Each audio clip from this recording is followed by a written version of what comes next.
President Biden is set to sign a historic bill on marriage equality today. The legislation protects same-sex and interracial marriages under federal law after passing with bipartisan support. ABC's Jay O'Brien joins me live from Capitol Hill now with more on that. Jay, this was a rare bipartisan victory. So how did we get here?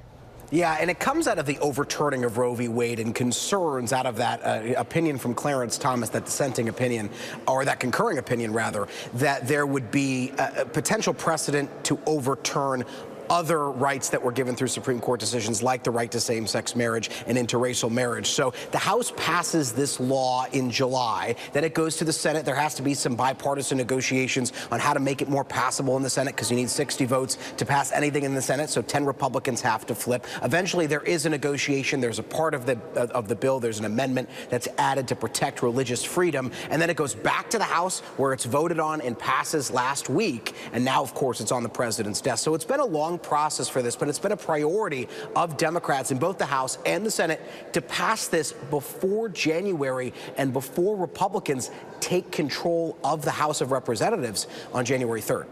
Now, the bill does not require states to issue same-sex marriage licenses. So how exactly does it work? Because it took a little compromise to get here.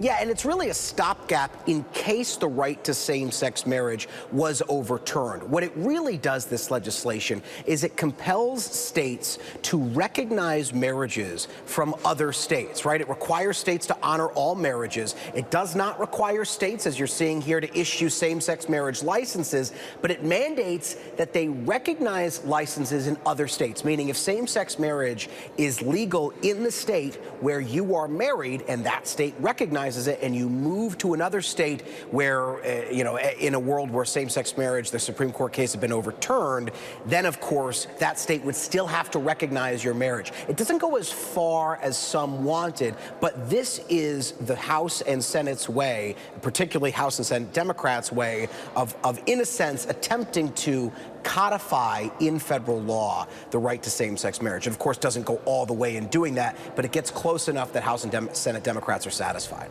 Jay, how big of a win is this for President Biden? What do you think we'll hear from him at the signing today?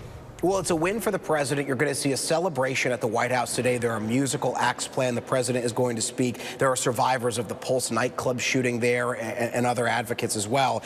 But it's really also a large win for House and Senate Democrats, who, as I said, were really under pressure to pass this before January. It was one of their priorities to get done in this lame duck session of Congress, particularly after Republicans won that narrow majority in the House in November, Diane.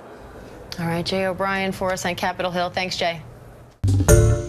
Hi, everyone. George Stephanopoulos here. Thanks for checking out the ABC News YouTube channel. If you'd like to get more videos, show highlights, and watch live event coverage, click on the right over here to subscribe to our channel. And don't forget to download the ABC News app for breaking news alerts. Thanks for watching.